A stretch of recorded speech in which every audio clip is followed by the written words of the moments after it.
Décédé ce dimanche 21 février 2021 en France, M. Bernard Djonga était la figure la plus connue de la lutte pour la défense de la cause paysanne et la souveraineté alimentaire au Cameroun. C'était un ardent défenseur du monde agro-pastoral et de l'agriculture camerounaise en général. Ingénieur agronome ayant quitté la fonction publique, il lance à la fin des années 80 deux outils de promotion de l'agriculture et de vulgarisation des savoirs agricoles. Il s'agit du service d'appui aux initiatives de développement, le SAID, et du mensuel La Voix du paysan, qui était le journal de l'entrepreneur rural. Souhaitant que ses actions aient encore un plus grand impact, il entre en politique en 2016 et crée le parti CRAC, Croire au Cameroun. Fils de pasteur et d'une mère agricultrice, il naît à Bangwa, à l'ouest du Cameroun. Il a travaillé toute sa vie au développement du monde agro-pastoral. Acteur de la société civile, il a longtemps milité contre l'importation et la consommation du poulet congelé au Cameroun, bataille qu'il a remportée et qui a permis d'asseoir un véritable secteur avicole dans ce pays. En effet, de 2003 à 2006, il s'est opposé au pouvoir public et aux importateurs de poulet. M. Bernard Djonga a senti d'ailleurs sa vie menacée et s'est entouré de plusieurs gardes du corps. En mars 2006, après une longue bataille et une mobilisation inédite, les pouvoirs publics ont reculé. Il a obtenu gain de cause. Le ministre des Pêches et des Industries animales a interdit l'importation du poulet congelé de l'Union européenne. C'est une des victoires les plus marquantes de ces défenseurs du monde rural. Il décriait le sort des projets gouvernementaux d'appui à l'agriculture.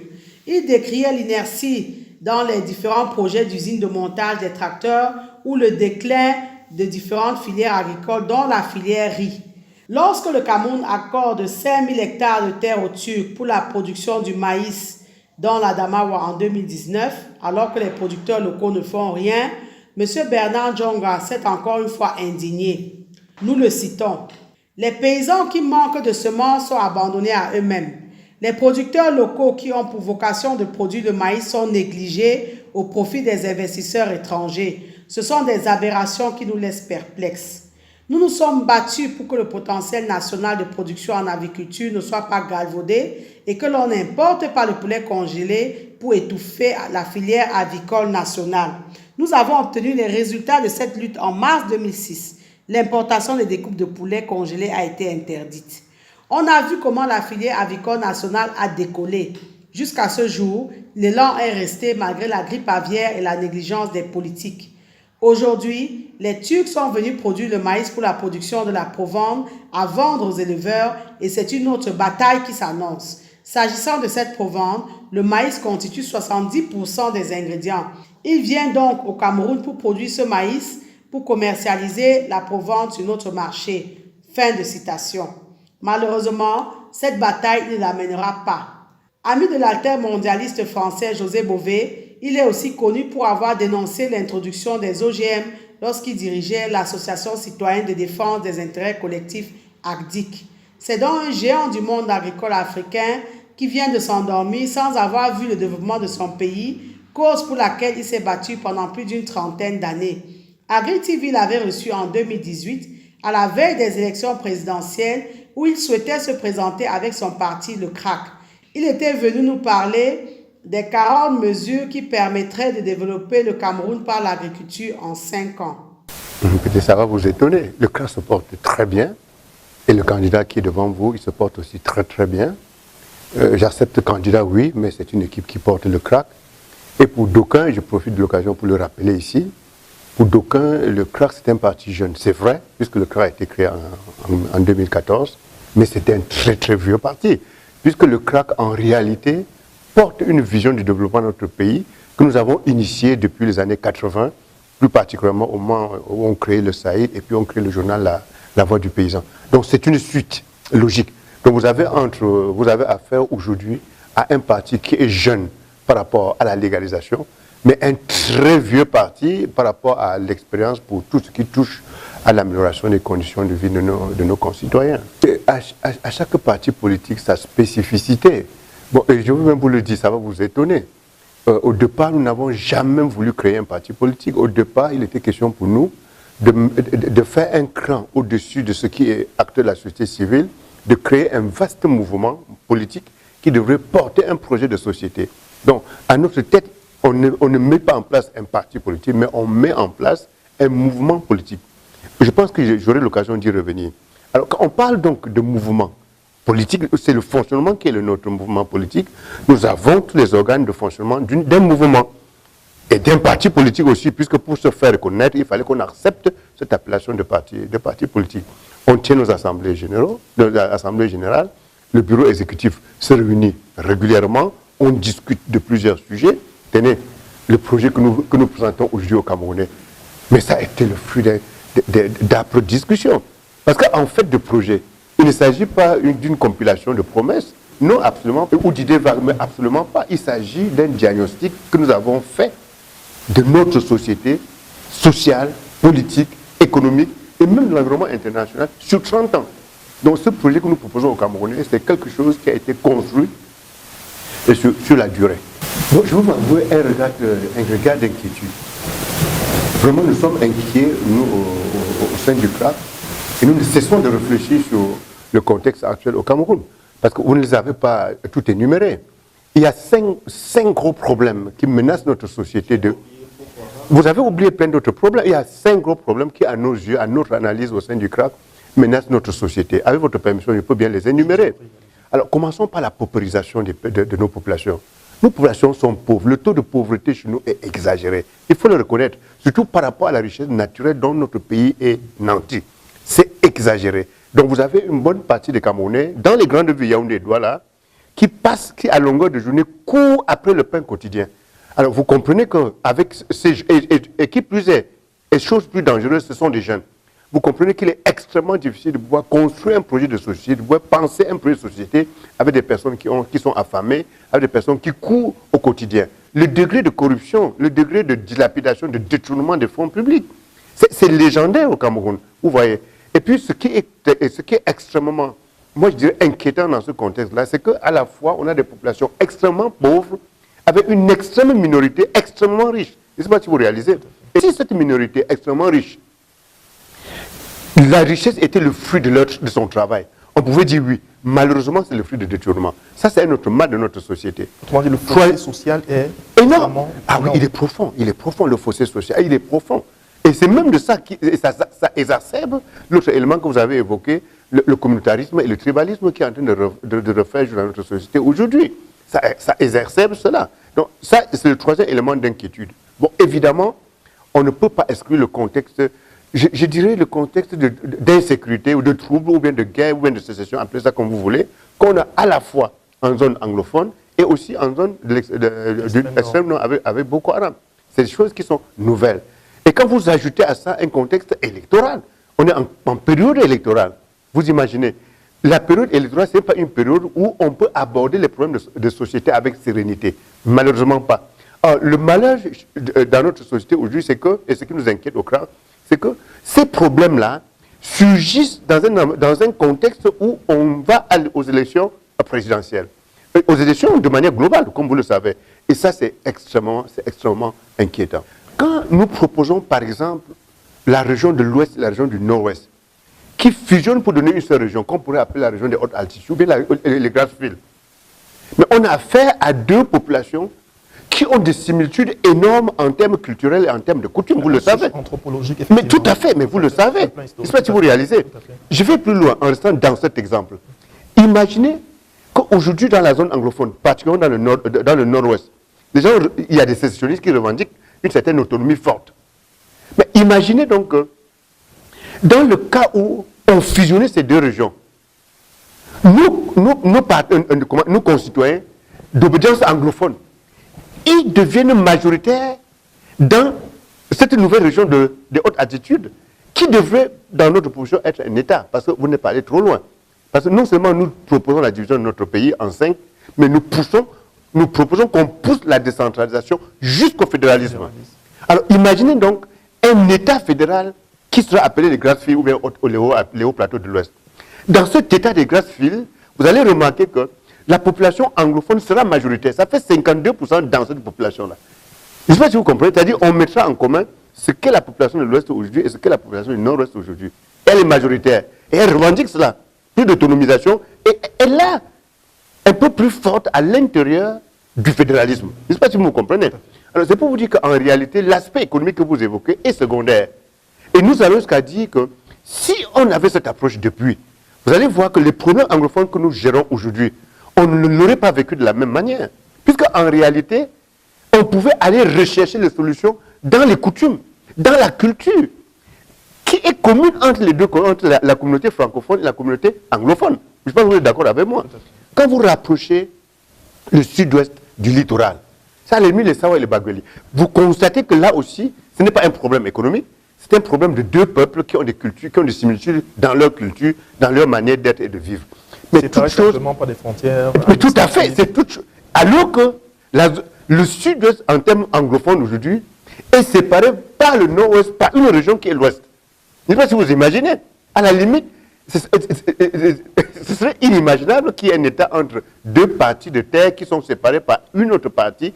Je ne sais pas si vous comprenez. Donc, nous pensons encore aujourd'hui de manière forte que diviser le Cameroun en 5 grandes régions qui correspondent à la division naturelle de notre pays, naturelle, agroécologique, c'est-à-dire des potentialités de développement, et c'est quelque chose de vachement intéressant.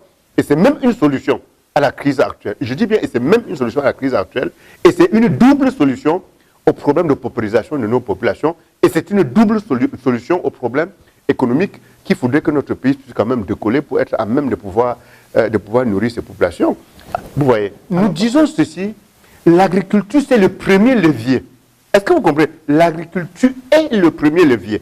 Il y a plusieurs autres leviers. Il faut bien commencer quelque part. 40% pauvres. Il faut qu'on se comprenne très bien. Le taux de chômage chez nous est exagéré. Il faut qu'on se comprenne très bien. Alors, dites-moi pourquoi vous ne voudrez pas qu'on utilise ce potentiel agricole qu'on a aujourd'hui comme étant le ferment pour résoudre à la fois le problème de vie chère, de la pauvreté des populations et résoudre aussi le problème de chômage. Mais dites-moi pourquoi. Nous avons un avantage naturel que nous voulons abandonner et nous souffrons et nous préparons la souffrance aux générations futures. Il faudrait que vous intégrez cela. Parce que dans le projet du CRA, il est question de faire de l'agriculture le premier levier. Et ce faisant, l'agriculture devient le prisme à travers lequel on voit tous les autres secteurs de notre développement socio-économique. Qu'on s'entende très bien. Si j'avais le temps, on pouvait prendre un exemple, on s'amuse avec un exemple, on va d'un bout à l'autre. Vous allez remarquer qu'en réalité, à travers le levier agricole, on touche tous les autres secteurs et la meilleure, on améliore la qualité de vie et les conditions de vie de nos concitoyens. Alors, on sort d'être ridicule, c'est-à-dire, on est un peuple qui est assis sur un sac de riz et qui meurt de faim. Et je vous vois imaginer comment les gens de l'Afrique de l'Ouest, qui sont dans des conditions naturelles difficiles, nous envient par rapport à notre nature. Mais après, ils ont pitié de nous parce que nous sommes incapables de bénéficier de ce que la nature nous a offert pour pouvoir améliorer les conditions de vie de nos concitoyens. Il faudrait qu'on accepte ça.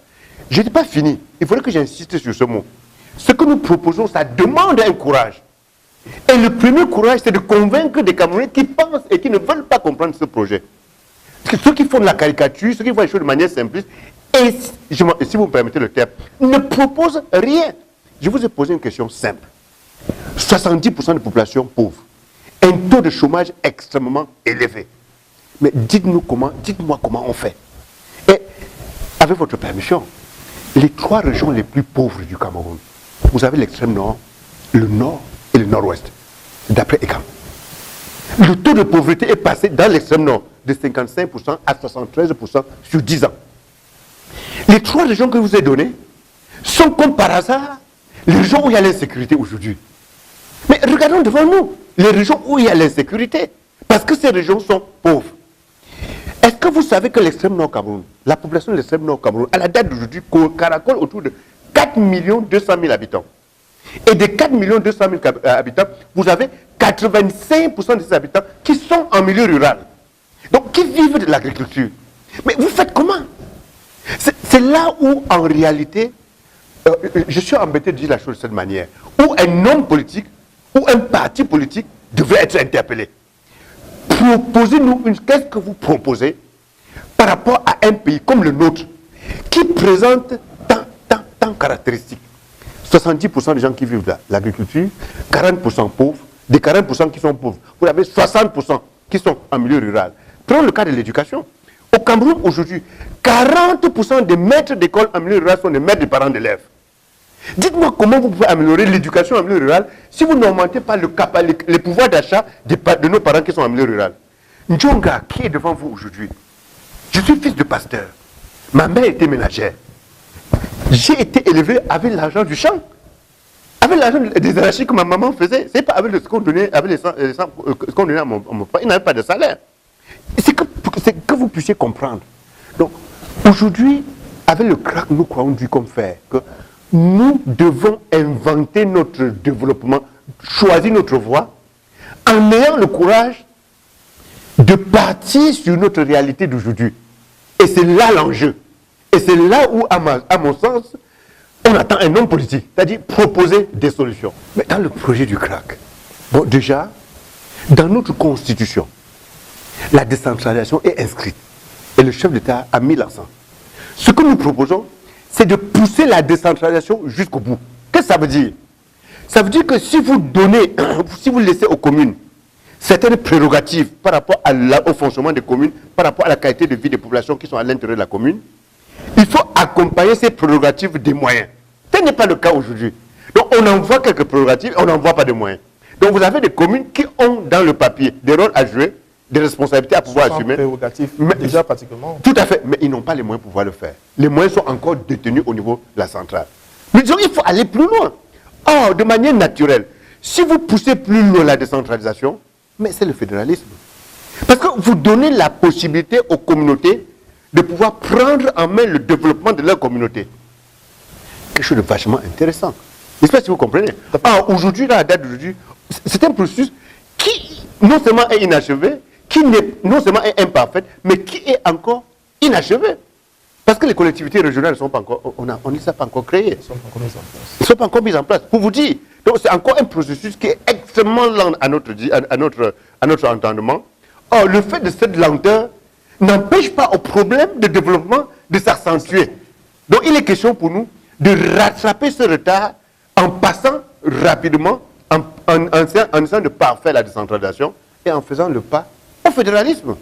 Alors, et nous proposons que le fédéralisme soit avec 5 régions qui correspondent aux 5 zones agroécologiques du Cameroun et 5 zones socio-culturelles de notre pays. C'est naturel.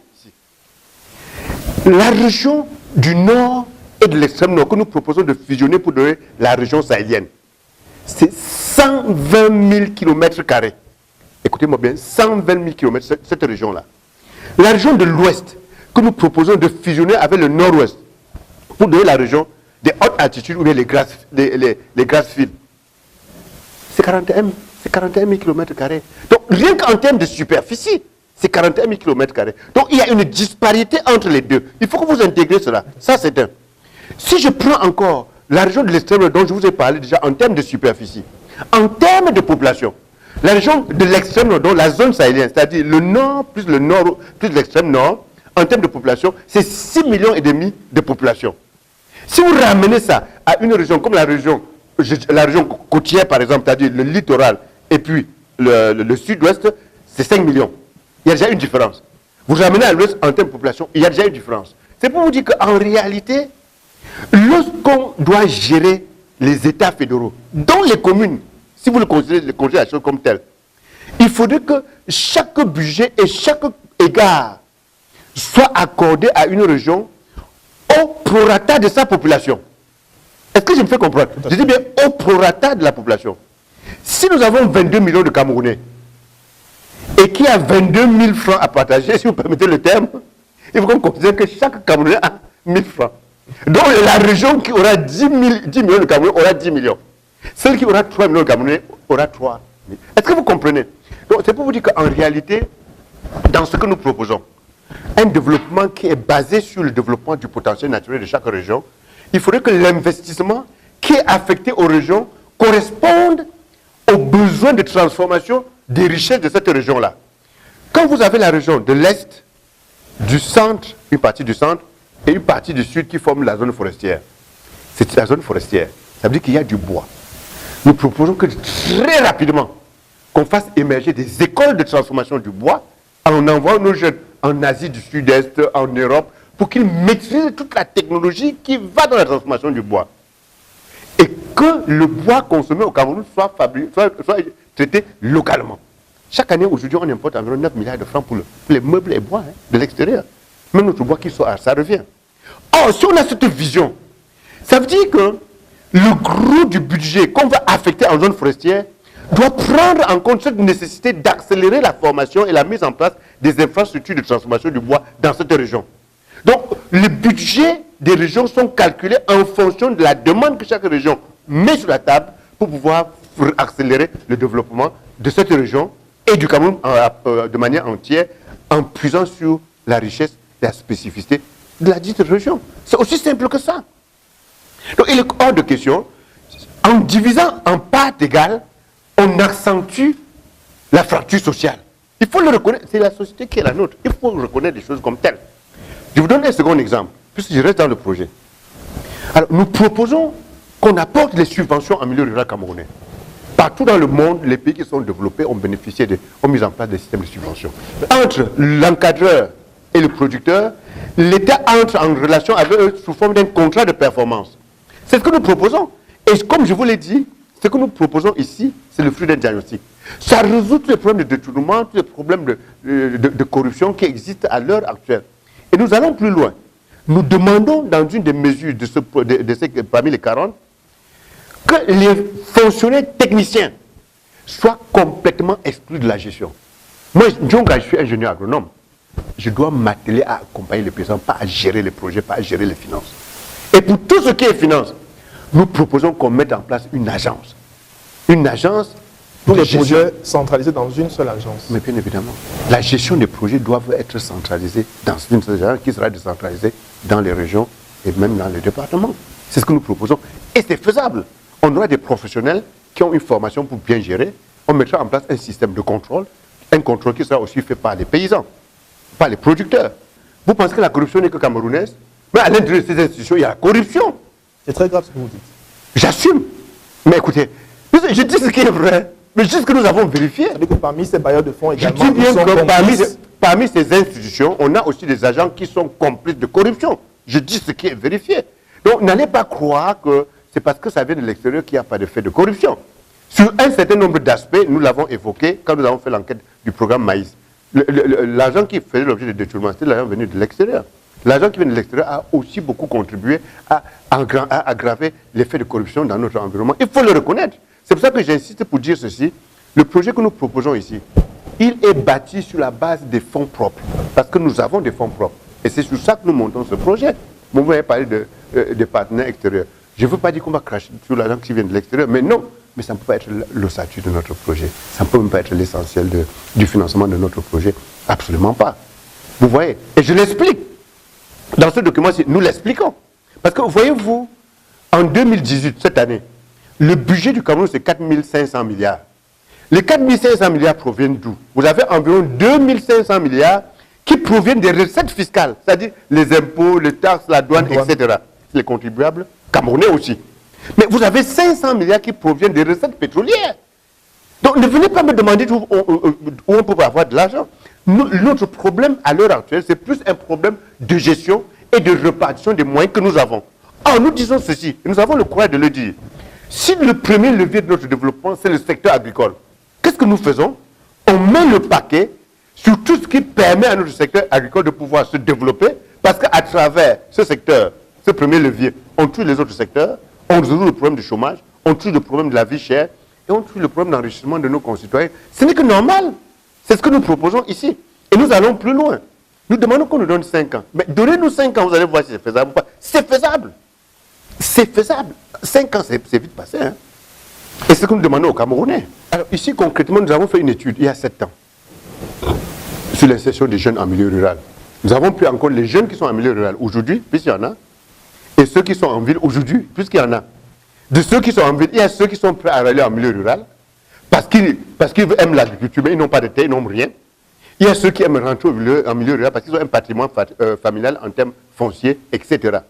Mais ce que nous avons fait, nous avons considéré le cas des jeunes qu'on prend en ville, on les accompagne en milieu rural, pour qu'ils s'installent en milieu rural pour devenir des entrepreneurs ruraux et pour devenir des chefs de famille avec femmes et enfants responsables.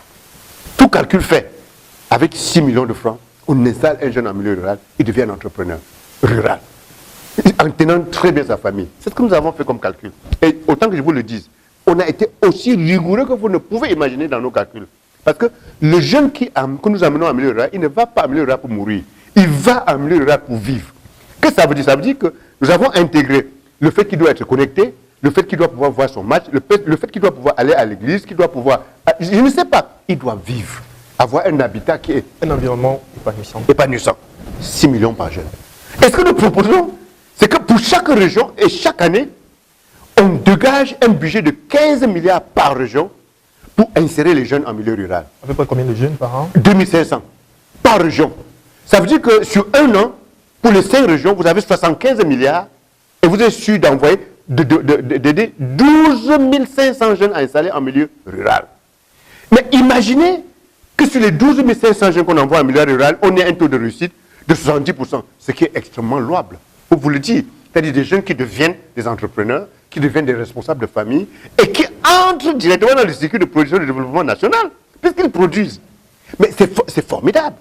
Mais dites-moi, est-ce qu'on manque les 75 milliards de francs? On a vu ici, on a sorti 75 milliards pour acheter je ne sais pas quoi, là, pour distribuer aux jeunes. C'est vous qui avez, je ne sais pas moi. Est-ce qu'on manque 75 milliards? Je vous ai dit tout à l'heure que chaque année, rien que de par les recettes pétrolières, c'est 500 milliards de francs qu'on a comme recettes pétrolières. Bon, on peut bien dégager 75 milliards sur ça. Il faut que vous réalisez. Donc le potentiel est là. Donc la jeunesse, et il est question, il faut qu'on se comprenne très bien. Les jeunes que nous amenons en milieu rural, ils lancent le développement d'autres. C'est une filière. Parce que quand nous parlons de production rurale, c'est avec son penchant agro-industriel. C'est-à-dire, ceux qui sont en milieu rural qui produisent, nous accompagnons d'autres jeunes qui se connectent à cette production pour la transformation, dans la mise en place des PME et des PMI. Je ne sais pas si vous imaginez, quand nous parlons de primes, subventions sous forme de primes à la production, il y a primes à la transformation, primes à la commercialisation, primes au transport. Tout, on met en place un système de primes qui absorbe les jeunes dans toute la chaîne. Mais on met l'accent sur la première chaîne où il faut produire. On produit à ce niveau-là. Et personne ne viendra nous demander ce que nous faisons. Est-ce que vous savez que chaque année aujourd'hui, on importe pour 500 milliards de ce que nous allons consommer? Est-ce que vous ne savez peut-être pas ça? Prenons le riz. Chaque année, on importe 600 000 tonnes de riz au Cameroun. Et 100 000 tonnes de riz, vous avez pour environ 160 milliards de francs. On importe chaque année pour 600 000 tonnes de blé. Ça fait 100 milliards qu'on dépense. On importe chaque année pour 240 000 tonnes de poissons. Pour 170 milliards. C'est ce qu'on importe de l'extérieur. Vous ne pouvez pas venir nous dire aujourd'hui que pour pouvoir booster l'agriculture, il nous manque les moyens. Mais non, puisque les déficits sont là.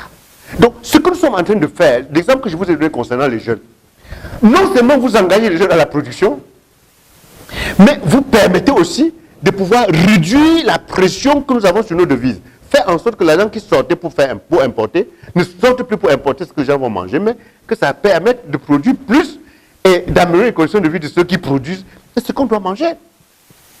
L'Europe s'est développée comment? Au sortir de la Première Guerre mondiale. Et ça, c'est une caricature, c'est quelque chose qui a été très révélateur.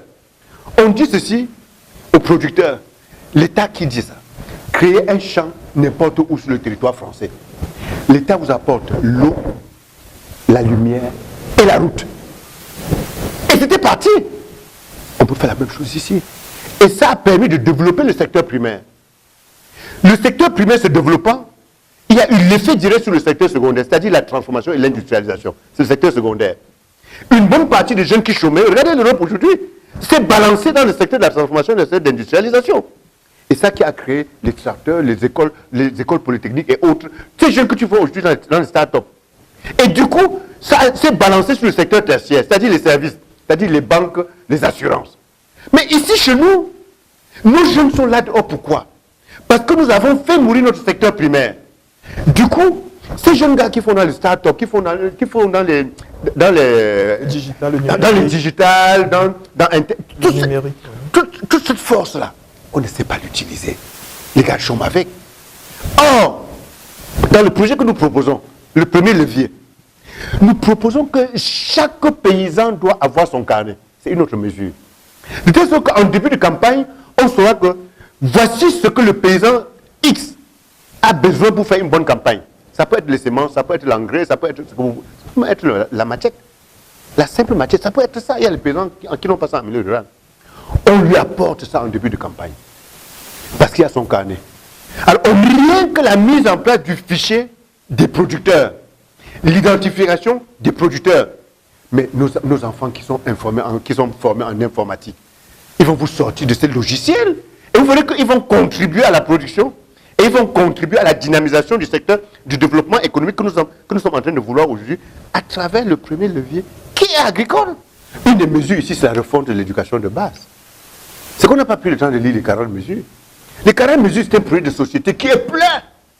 C'est-à-dire ceux qui parlent ça. Oui, ceux qui parlent que c'est l'agricole, mais ils n'ont rien compris. Puisque même le domaine... Ici, dedans, nous disons simplement ceci.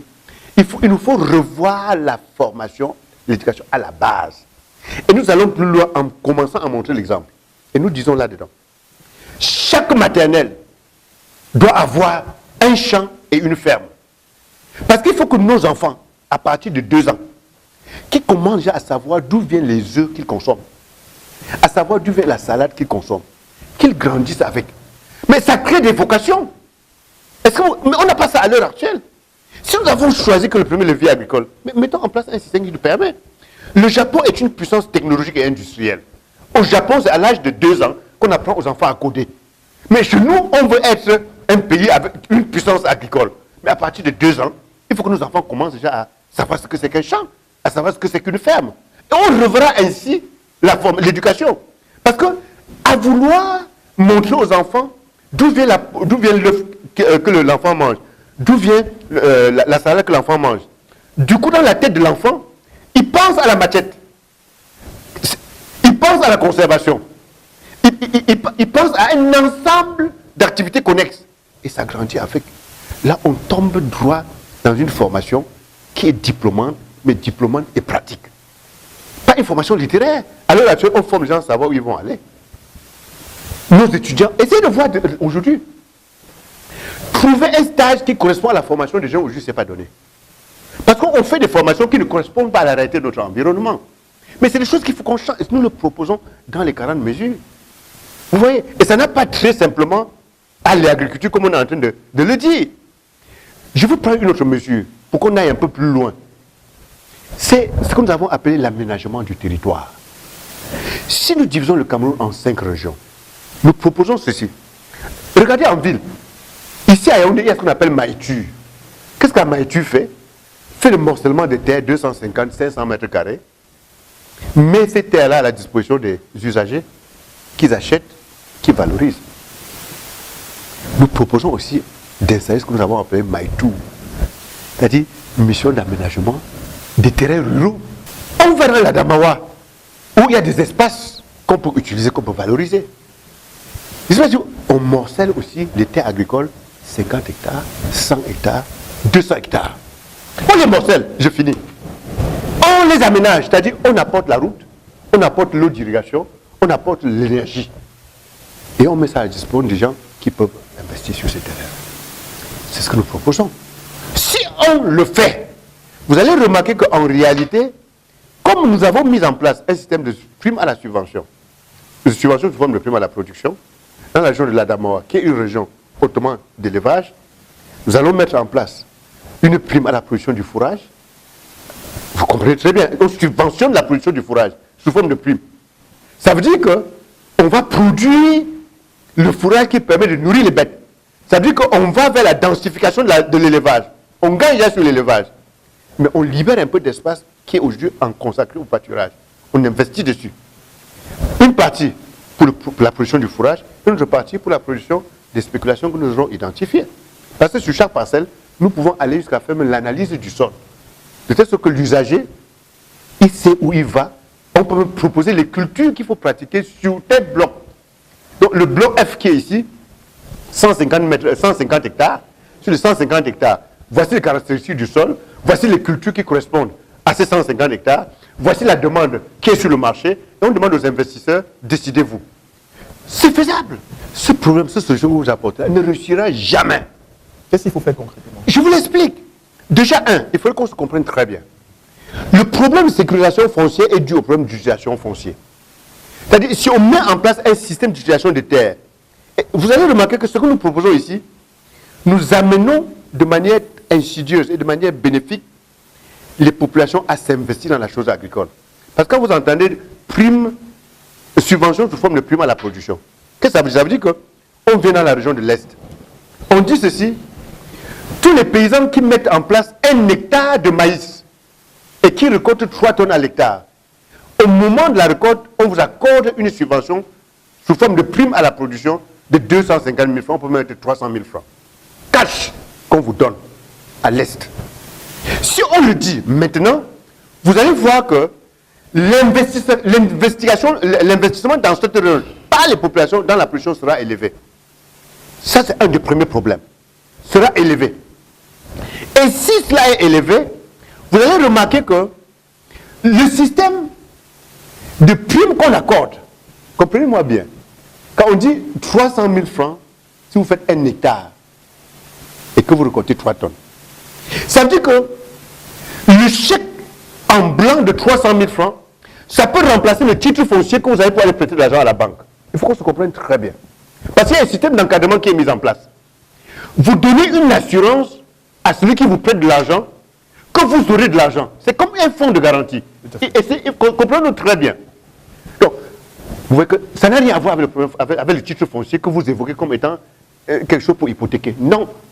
On donne la possibilité donc aux paysans en milieu rural d'investir, de valoriser la terre en ayant les moyens pour, par ce système de fonds de garantie que nous qu'on leur donne sous forme à travers la prime. Il faut mettre en place un système d'encadrement et puis ça marche. Deuxième chose, je n'ai pas oublié votre question. Il n'existe pas de problème foncier en tant que tel au stade actuel pour le développement de l'agriculture au Cameroun. Le Cameroun compte 95% de petits producteurs, c'est-à-dire ceux qui ont moins d'1 hectare. Vous le savez. Or, le problème avec ceux qui ont moins d'1 hectare aujourd'hui, ce n'est pas agrandir le nombre d'hectares, non. Vous pouvez garder moins d'1 hectare, ou bien garder 1 hectare. Mais faire en sorte que vous produisez de manière rentable sur 1 hectare. Qu'est-ce que ça veut dire? Il faut revoir l'itinéraire technique. Il faut s'assurer qu'en début de campagne, chaque paysan a les bonnes semences. Ce qui n'est pas donné à l'heure actuelle. Vous le savez. Il y a beaucoup de paysans qui n'ont pas de semences en début de campagne. On s'assure qu'ils ont la bonne semence, qu'ils ont qu'ils utilisent le bon itinéraire technique, qu'ils auront la bonne conservation. Vous verrez que sur 1 hectare, les paysans que vous avez à l'heure actuelle, les petits 95%, ils vont multiplier leur production par 2. Le marché de Mokolo et de Foundi seront arrosés de vivres. On se comprend très bien.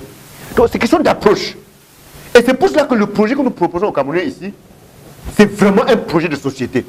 Parce que vous ne pouvez pas compartimenter les 40 mesures. Les 40 mesures sont imbriquées. Il y a du social, il y a des finances, il y a de l'économique dedans. Vous avez la mémoire courte.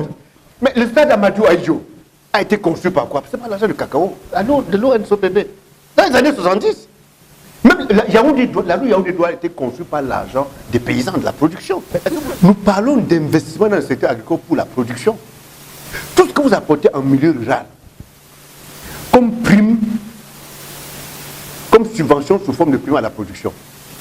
Vous dites dans un contexte où il n'y a pas de détournement, comme on a vu par le passé.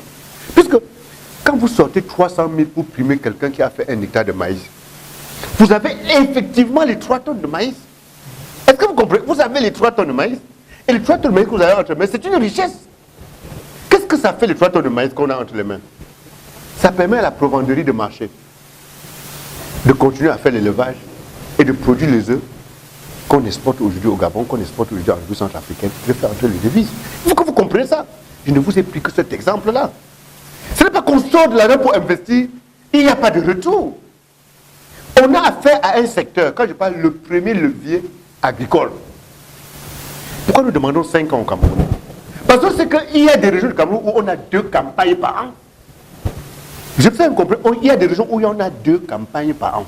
Si on prend le pouvoir, on ne fait pas table rase des investissements qui existent à l'heure actuelle. On ne fait pas table rase. L'Ompanga est toujours là. Le port de Kribi sera là. On va chercher à les rentabiliser. Même Vélez sera là. C'est des investissements qui ont été mis en place pour pouvoir résoudre le problème d'énergie. quel problème d'énergie pour pouvoir faciliter la production. Parce que dans les informations qu'on nous a données, il faut encore aller voir lequel du sucre est produit au Cameroun. Parce qu'il y a des cas de figure où on importe le sucre et on conditionne au Cameroun, on met l'étiquette dessus comme Made in Cameroun. J'espère que vous le savez.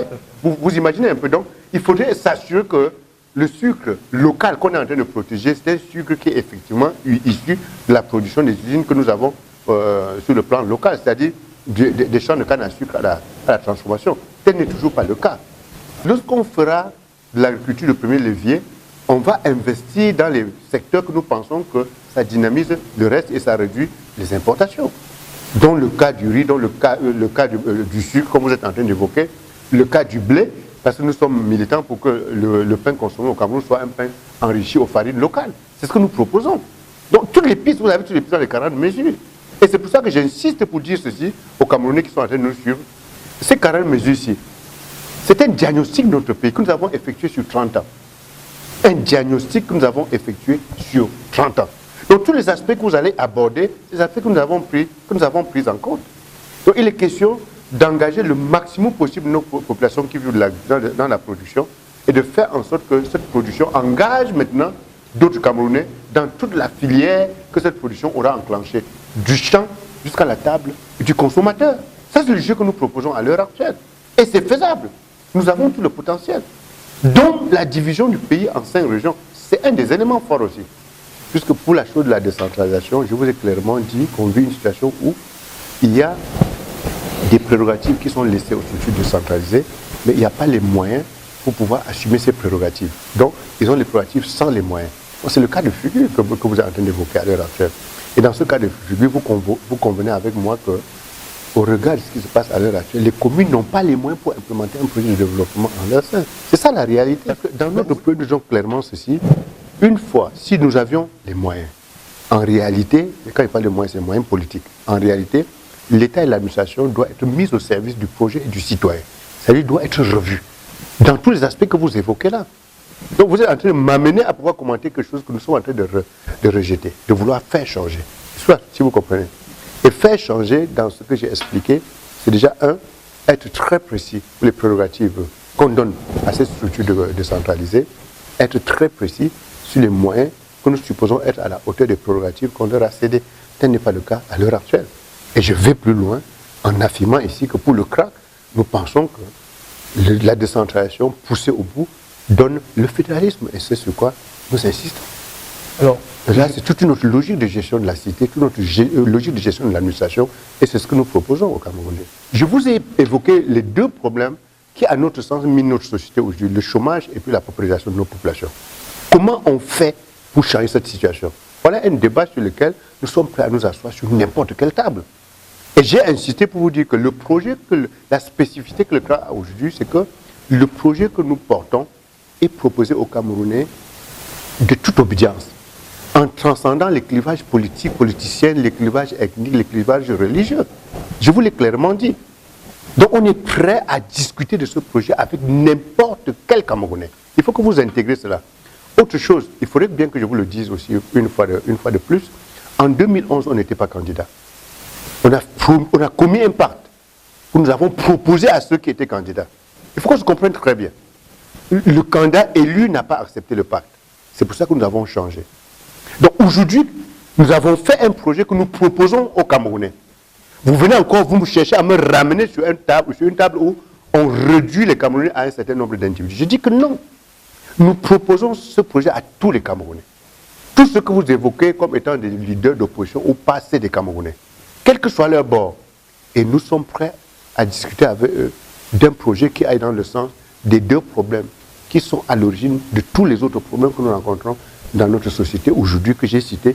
J'ai parlé du chômage, j'ai parlé de la pauvreté. Et j'ai parlé du fait que la majorité de nos populations vivent de l'agriculture. Discutons de ça. Discutons de ça. Ne discutons pas des élections en tant que...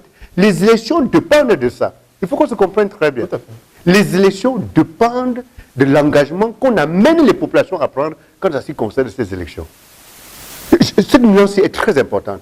Quand on loupe le coche, les élections dépendent de l'électorat. Quand nous créons le CRAC, ce n'est pas aller à étudier qui nous intéresse. Ce n'est pas avoir un ministère qui nous intéresse. Je vous, Non plus des communes. je vous en prie, prenez ça pour dit. Il faut qu'on se comprenne très bien. Même pas des communes. Ne caricaturez pas. Là, vous êtes en train de caricaturer. Voilà encore. Vous Non, c'est pas la caricature. Mais c'est la caricature. Laissez-moi parler. Ne me prêtez pas les mots. J'en ai. Vous savez que j'en ai. Ne me prêtez pas les mots. Une vision politique doit correspondre à une société. On est dans une société où la vision n'est pas encore correspondante à ce qu'est cette société. Il faut qu'on se comprenne très bien. Notre société est extrêmement particulière. Et c'est pour cela qu'on ne s'en sort pas. C'est parce que vous vous entêtez à faire du Cameroun ce que le Cameroun n'est pas. À faire du Camerounais ce que le Camerounais n'est pas. Je ne sais pas si vous comprenez. Est-ce que vous prenez en compte de manière aussi banale que vous puissiez imaginer, et je vous en prie pour cela, vous avez affaire à une société où, tenez-vous bien, près de 65% de ceux qui pouvaient aller voter refusent de s'inscrire sur une liste électorale. Et c'est des Camerounais. Il faut que vous intégrez cela. C'est une réalité. C'est une réalité. Tout à fait. Il faut intégrer cela. On a affaire à une société où il y a un parti politique, un parti-État extrêmement dominant. On a affaire à une société où les populations sont extrêmement appauvries. Mais il faut intégrer cela. On a affaire à un État, à un pays qui attend que ses enfants inventent la piste de son développement. C'est ce qu'on nous attend de nous aujourd'hui. Mais vous allez me tirer sur des trucs classiques qui ne correspondent pas à la réalité de notre pays. Alors, je reformule ma question. Et j'essaie de vous le faire comprendre. Si vous permettez que j'achève. Vous ne faites que me couper et j'oublie. Alors, j'essaie de vous le faire comprendre. Le CRAC et Ndjonga, on est entré en politique, pas parce qu'on voulait le pouvoir. Je vous le dis. On est entré en politique parce qu'on voulait amener nos concitoyens à comprendre. Que nous Un avons, éveil citoyen. si vous voulez. Mais à comprendre que nous avons un potentiel naturel sur lequel nous devons investir pour pouvoir nous développer. Ça, c'est notre objectif d'entrer en politique. Et c'est pour ça que sous d'autres cieux, je le dis et je le redis ici, si les choses s'arrêtaient là, Ndjonga et le CRA, nous avons déjà gagné nos élections à 40%. Il faut que vous le compreniez très bien. Je dis bien nos élections. Je n'ai pas dit présidentielle, je n'ai pas dit législative, je n'ai pas dit municipale. Parce que nous constatons que petit à petit, le nombre de Camerounais qui comprennent qu'ils doivent s'engager en politique, le nombre de Camerounais qui comprennent que l'agriculture est quelque chose d'essentiel pour nous ne fait qu'augmenter. Je peux vous soupçonner d'être parmi ces Camerounais. Je peux vous soupçonner d'être parmi eux. Parce que j'entends votre intérêt derrière la chose agricole. J'entends votre intérêt dans la reconnaissance du potentiel agricole de notre pays. Je le sens. Et par rapport à ça, nous sommes en train d'atteindre notre objectif. Mais qu'est-ce qu'il y a que vous cherchez toujours à me coller derrière le poste de président, derrière l'opposition, derrière l'élection en tant que telle? Nous avons aussi pour premier objectif d'éduquer nos concitoyens. Oui, disons peut-être, regarder mes concitoyens droit dans les yeux pour leur dire que nous vivons une situation, un contexte qui est extrêmement difficile, il faut vraiment le reconnaître, où la responsabilisation et la responsabilité, et surtout aussi la participation de chacun d'entre nous est interpellée pour pouvoir nous sortir dans cette situation. Et je crois, nous ne sommes pas restés les bras croisés. Face à cette situation, nous avons fait une proposition, nous avons une offre. Nous espérons qu'un nombre de plus en plus important de Camerounais pourront adhérer à cette offre qui est seule de considérer que notre pays a un potentiel pour faire de l'agriculture son premier levier de développement. Nous sommes allés plus loin, nous avons pris le risque de proposer les 40 mesures. Et ici, par ma voix, je rassure les Camerounais que nous sommes prêts de pouvoir faire décoller notre pays avec ces 40 mesures si on nous donne la possibilité, et ceci en 5 ans. Nous avons l'expérience pour le faire, nous avons l'engagement nécessaire et nous espérons que les Camerounais sauront nous faire confiance et nous donner cette responsabilité. Je vous remercie.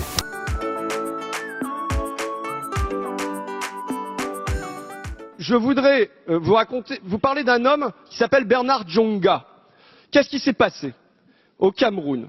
En 1994, ça vaut pour la France, mais ça vaut pour tous les pays du monde, sont signés les accords de Lorry Ground qui font entrer l'agriculture dans un grand marché dérégulé et mondialisé. Quelles en sont les conséquences pour le poulet au Cameroun? En quelques années, dès 1999, alors qu'il y avait de forts élevages de poulets au Cameroun, parce qu'on avait amené de l'eau et ainsi de suite, 90% des productions de poulets sont tuées. Ce qu'ils appelaient le poulet bicyclette, c'est-à-dire des poulets qui étaient amenés de la ferme jusqu'au marché à bicyclette. C'est pas toujours à bicyclette, il y a des camions ainsi de suite, mais c'est surnommé comme ça. Elles sont tuées. Les agriculteurs, par milliers, sont désespérés et mettent la clé sous la porte. Normalement, la messe est dite. Le poulet camerounais est tué. Et qu'est-ce qui se passe? Et il y a cet homme, Bernard Djonga, qui est un ingénieur agronome, qui a une association et qui décide de tenter de remonter la filière poulet. Qu'est-ce qu'il fait? Il lance une enquête. Il montre comment il y a eu des investissements dans les puits, il y a eu tout ça, comme le désespoir des paysans. Il allie ça avec les poulets congelés, des poulets qui viennent de chez nous, des poulets doux entre autres, mais aussi des poulets brésiliens. Il fait des analyses, il l'envoie au centre Pasteur chez nous pour montrer les bactéries qu'il y a à l'intérieur de ces poulets. Ensuite, il mène, premier temps, donc l'enquête. Deuxième temps, la mobilisation. Comment il mobilise? José Bové vient entre autres à Douala, à Yaoundé, il est interdit d'entrer dans la ville, il est cantonné à l'aéroport, il y a des milliers de personnes qui viennent pour le soutenir, ça crée un événement dans le pays et c'est un rapport de force qui s'instaure. Troisième temps pour Bernard Djonga, la négociation. La négociation, il se rend au siège de l'OMC à voir Pascal Lamy à Genève et il demande que les poulets camerounais soient sortis des accords de l'OMC. Ce qu'il obtient en 2006. En 2006, il obtient l'interdiction d'importation de poulet au Cameroun. Et le résultat est immédiat. Dans les années qui suivent, il y a une renaissance du poulet camerounais qui fait qu'il est aujourd'hui arrivé à ce qui était antérieurement aux accords de Lorry Ground. C'est une leçon. C'est une leçon pour le Cameroun, c'est une leçon pour les pays du Sud, mais c'est une leçon pour nous aussi. Si on veut une agriculture vivante, évidemment, il faut la réguler. Il faut la réguler avec des protections douanières, il faut la réguler avec des quotas d'importation.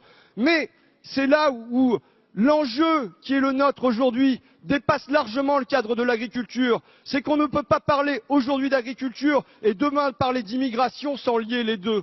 Aujourd'hui, si on veut que les flux de personnes soient régulés, il faut évidemment que ce qui se passe sur le terrain de l'agriculture soit régulé aussi. Il ne faut pas qu'on fasse des pays du Sud les lieux où on vient déverser nos surplus. Si on fait ça, si on poursuit dans la mission exportatrice de la France en matière d'agriculture, c'est une machine à fabriquer des réfugiés aussi. Si c'est pas ça que nous voulons, il y aurait dû y avoir à l'intérieur de ce projet de loi, à l'intérieur de quelque chose qui concerne l'agriculture, tout un volet qui se demande qu'est-ce qu'on fait, comment on construit une coopération, comment on construit une co-agriculture avec les pays du Sud. Et j'en regrette aujourd'hui l'absence. Monsieur Bernard Djonga est de ceux qui ont combattu le bon combat, celui de voir l'Afrique en général et le Cameroun en particulier debout, celui de voir les acteurs du monde agricole africain dignes car vivant décemment de leur dur labeur. Il vient d'achever sa course. Que la terre de nos ancêtres lui soit douce et légère. Toute l'équipe d'Agri TV Web est touchée par ce départ prématuré car M. Bernard Djonga était un vrai lion. Mais nous savons qu'un lion ne meurt jamais, il dort. Ses œuvres et actions lui survivront.